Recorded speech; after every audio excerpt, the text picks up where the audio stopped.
Bonjour et bienvenue dans cette nouvelle audio. J'aimerais parler des pensées déstructurantes dans notre tête, à nous les hypersensibles, qui tournent tout le temps en boucle H24, 7 jours sur 7, et qui finissent par nous détruire notre vie. Quand je parle de pensées déstructurantes, je parle de ces pensées qui affluent sans cesse, surtout ces pensées négatives. Je parle aussi de ces scénarios que nous imaginons pour anticiper tout type de situation. Je parle de ces pensées sur le comment les autres nous perçoivent, etc. Cet audio est axé sur ces pensées qui nous pourrissent en fait clairement la vie et qui fait que nous en arrivons à l'auto-sabotage de notre vie, de nos relations. C'est bien connu que nous, les hypersensibles, nous pensons. Nous pensons pas qu'un peu, mais trop, et tout le temps, non-stop.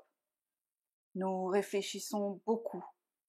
Nous ruminons sans cesse sur toutes les choses qui nous arrivent ou qui peuvent nous arriver.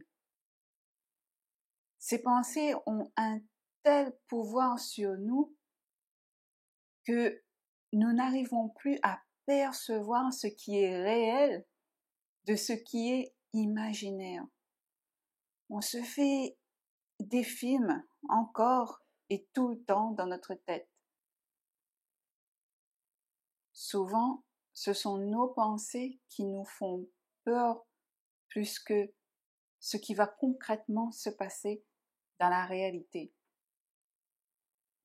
Un hypersensible, c'est cette personne hyper vigilante à tout, à son environnement, aux personnes qui l'entourent, aux réactions et même aux pensées des autres personnes. L'hypersensible va être vigilant au moindre détail de tout. L'hypersensible analyse tout et donc ça fait que ça cogite énormément. Et pas que. Ça crée cet état nerveux, anxieux, d'être toujours stressé. Ça crée des peurs, des angoisses. Car l'hypersensible, il faut se le dire, s'imagine toujours, mais alors toujours, le pire des scénarios possibles et inimaginables. Pourquoi? Parce qu'il a peur de souffrir. Malheureusement, l'hypersensible ne se laisse que peu de place à vivre réellement sa vie, car il veut anticiper, voire contrôler ce qui pourrait se produire. Oh, c'est impossible.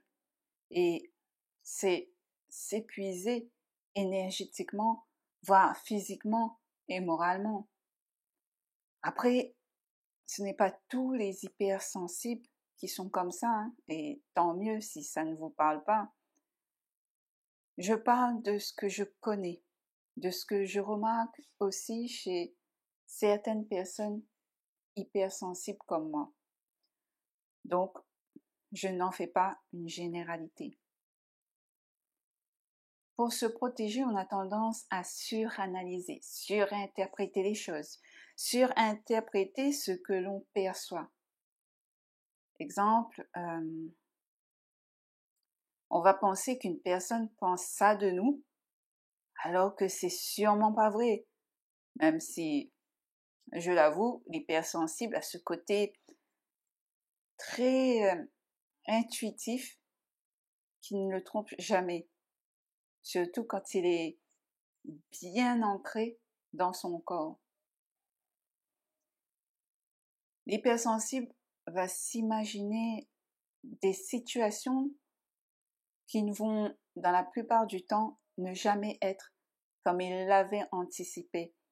Mais pour se protéger, quand il est en réaction par rapport à une situation, il peut, avant même que l'événement n'arrive, auto-saboter la situation, voire la relation.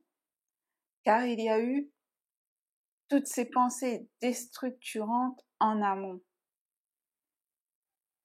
Il ne va pas aller tenter de vivre la situation pour voir si ce qu'il a pensé est bien réel. Non, il va fuir, éviter la situation, car pour lui, c'est comme ça et pas autrement. Mais cette peur interne de ne pas souffrir, bien, c'est ça qui le manipule inconsciemment. C'est un mécanisme en soi, c'est au niveau du système nerveux et ça provoque en fait inconsciemment cette espèce de mécanisme de protection. Quand on est conscient de ce schéma interne, on arrive à faire tout ce qu'on peut pour se raisonner. Mais quand on n'en est pas conscient, c'est de l'automatisme et on n'y peut rien. C'est un fonctionnement de survie, de protection qu'il faut, eh bien, essayer de, on va dire, désactiver pour ne plus bousiller sa vie et la vivre en fait pleinement sans anticipation des choses et laisser la spontanéité, la vie nous surprendre. Mais bon, ça demande un travail sur soi. Se laisser vivre, lâcher prise et faire confiance à la vie, comprendre que la vie c'est un mouvement, qu'il y a des hauts et des bas et qu'on ne peut pas tout anticiper ni tout contrôler, car on peut passer vraiment à côté de notre vie, à la regretter de n'avoir pas pu oser faire ci ou ça par peur, par stress. On peut passer à côté d'une belle relation parce qu'on a cru supposer au lieu de la vivre pleinement. L'inconnu fait peur, certes, mais elle apporte aussi de belles choses si on la laisse être. Si on se permet d'aller vers l'inconnu en osant sortir de sa zone de confort, se laisser porter par la vie. Les pensées négatives, l'hypersensible doit arriver à ne pas les écouter, ni à s'identifier à elles, car ces pensées ne vont jamais être constructives. Ça ne va pas l'aider à évoluer, mais ça va le desservir. Ce sont des pensées qui vont le bloquer dans sa vie et l'empêcher d'avancer au niveau de son plein potentiel.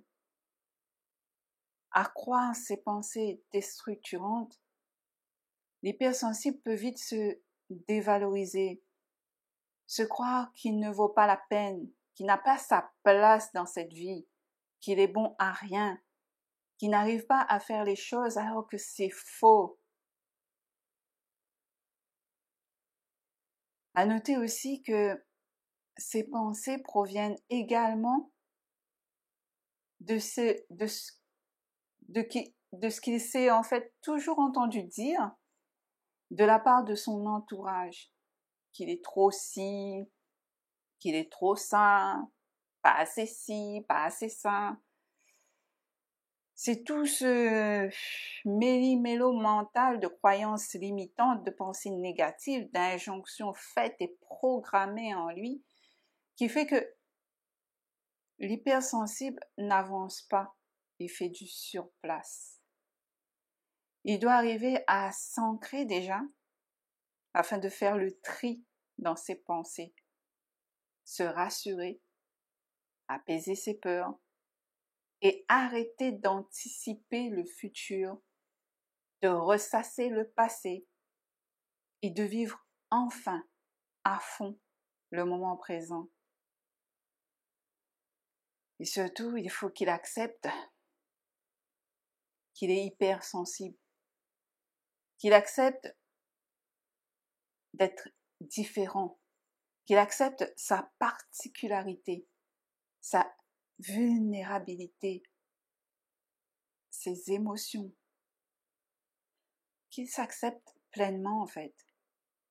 Il faut qu'il prenne conscience que ces pensées négatives, ces anticipations font partie d'un schéma comportemental dû à des blessures passées qui fait qu'il est tout le temps en hypervigilance, en mode survie.